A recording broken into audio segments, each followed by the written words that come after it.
Did you know that prohibition led to the first and only time an amendment to the U.S. Constitution was repealed? Today I would like to talk to you about prohibition. I would like to tell you how it started, what it is, some of the effects of it, and how it ended. Prohibition was supposed to lower crime, corruption, and taxes while improving the health and hygiene in America. Instead, organized crime blossomed, courts and prisons became overcrowded, and widespread corruption occurred. The Women's Christian Temperance Union was pivotal in bringing about prohibition. It was formed by women who came together in groups called temperance groups before and during World War II.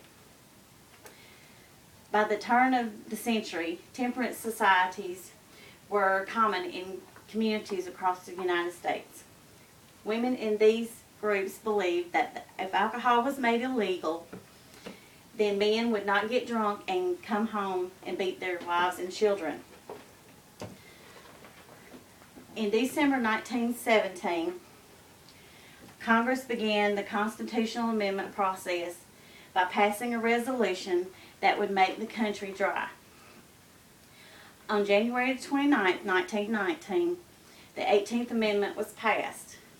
In October 1919, Congress passed the National Prohibition Act, which provided guidelines for federal enforcement of the prohibition. This made the manufacture, sale, and transportation of liquor illegal. The Volstead Act was submitted by Representative Andrew Volstead of Mississippi, who was also the chairman of the Judiciary Committee. The Volstead Act laid the guidelines for enforcing the prohibition law. Enforcement was first assigned to the IRS, but it was later transferred to the Justice Department. Despite early signs of success, including a decline in arrests for drunkenness and a drop in alcohol consumption, those who wanted to keep drinking found initiative ways to do so. A legal exception to prohibition was that pharmacies were allowed to dispense whiskey by prescription for any number of illnesses.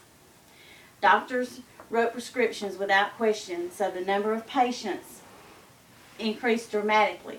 The illegal manufacturing of alcohol and transportation across state lines is also known as bootlegging.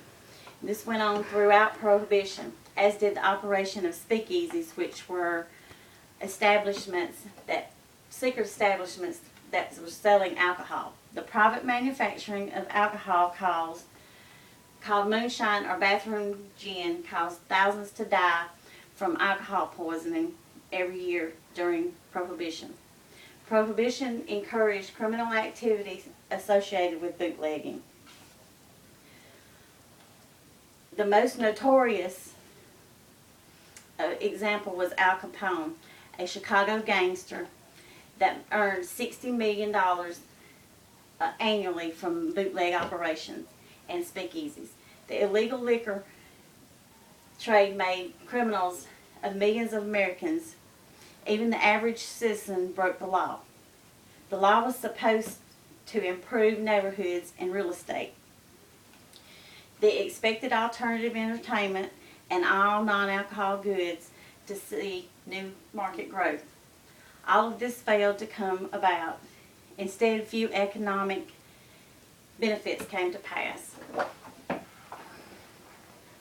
Thousands of liquor-related jobs were eliminated. An unintended consequence of Prohibition was the loss of tax dollars. Prohibition cost the federal government $11 million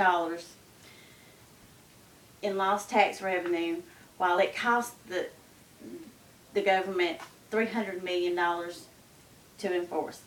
The stock market crash in 1929 and the beginning of the Great Depression started the end of Prohibition. People needed jobs and the government needed money.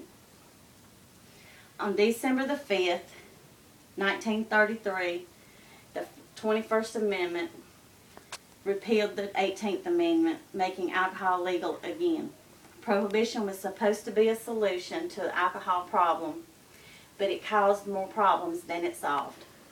President Roosevelt declared at the end of Prohibition, what America needs now is a drink. Thank you.